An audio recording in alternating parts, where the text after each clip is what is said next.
இந்த சாமி விஜயகாந்த் அண்ணன் வாழ்ந்த பூமியில் வாழ்கிற ஒரு மனிதனா,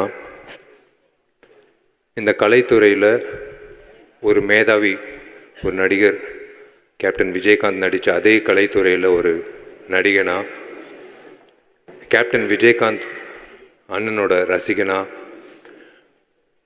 கேப்டன் அண்ணன் ஏங்கிட்டு இருந்த தலைவராக இந்த நடிகர் சங்கத்தில் நானும் ஒரு உறுப்பினராக, ஒரு பொதுச் செயலாளராக இன்னைக்கு,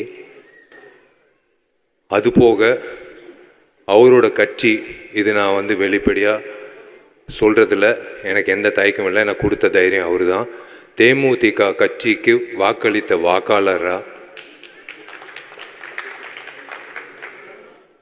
எல்லா வகையிலையும் நான் உங்களுக்கு இங்கிட்டு வந்ததுக்கு நான் நன்றி தெரிவிச்சுக்கிறேன். அதான் நிறைய பேர் சொன்னது மாதிரி இறந்ததுக்கு அப்புறம்தான் அவர் சாமின்னுவாங்க. வாழும்போதே சில மனிதர்கள் தான் அந்த பேர் வாங்கக்கூடிய ஒரு விஷயம்.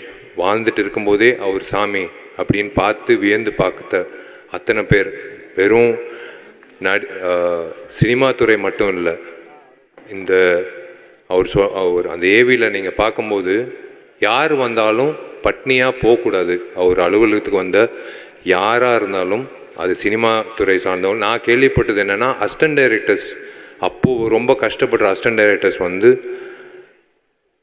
அவர் ஆஃபீஸ்க்கு வந்தால் 3 வேளை சாப்பாடு போடுறதுக்கு ஒரு இடம் இருக்குன்ட்டு எல்லா உதவி இயக்குநர்களுக்கும் ஒரு பலம் இருந்தது. ஏன்னா அப்போது வாய்ப்பு தேடிட்டு இருக்கும்போது அவங்களுக்கு சாப்பாடு, உணவு தேவையில்லை. அது அவர் மனசில் இருந்து எல்லாருக்கும் சாப்பாடு சரிசமமாக இருக்கணும். படப்பிடிப்பில் சாப்பாடுன்ற விஷயத்தில் எந்த பாரபட்சம் பார்க்கக்கூடாதுன்ற வகையில் எங்களை மாதிரி இளைஞர்களை ஊக்கப்படுத்தின ஒரு சாமி விஜயகாந்த் அண்ணன்.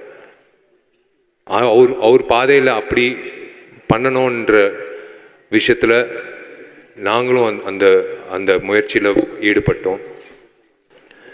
விஜயகாந்த் அண்ணன் மறைவு அப்போ இருந்திருக்கணும், கூட இருந்து நாங்கள் அந்த மரியாதை செலுத்திருக்கணும். அந்த நேரத்தில் நானும் ஊரில் இல்லை, கார்த்தியும் ஊரில் இல்லை. முதல்ல அந்த குடும்பத்துக்கு நான் மன்னிப்பு கேட்டுக்கிறேன். நான் சண்முகபாண்டியன்கிட்ட நான் ஒரே ஒரு விஷயம் நான் சொல்லிக்க விருப்பப்படுறேன்.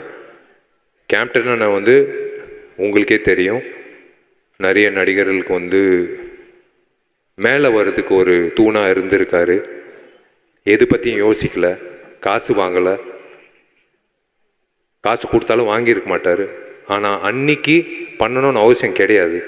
ஆனால் அந்த நடிகர்களுக்கு ஒரு பிளாட்ஃபார்மாக இருந்து, பரவாயில்ல அந்த பசங்க வளரட்டும் அப்படின்னு சொல்லி அவர் ஒரு வாய்ப்பு கொடுத்தாரு. நான் உங்கள் வீட்டு பிள்ளையாக நான் சொல்கிறேன், உன்னோட படத்தில் எப்பயாவது நானும் நீயும் சேர்ந்து நடிக்கணும்னு உனக்கு ஆசை இருந்தால் நான் வரேன். நான் உனக்காக ஒரு படத்தில் நான் உனக்காக அதே மாதிரி கேப்டன் அண்ணன் எப்படி ஒரு பிளாட்ஃபார்மாக அமைச்சு கொடுத்தாரோ, என்னை நீ பயன்படுத்திக்கிறதுக்கு உனக்கு ஆசையாக இருந்தால் நான் இருக்கேன் உனக்காக.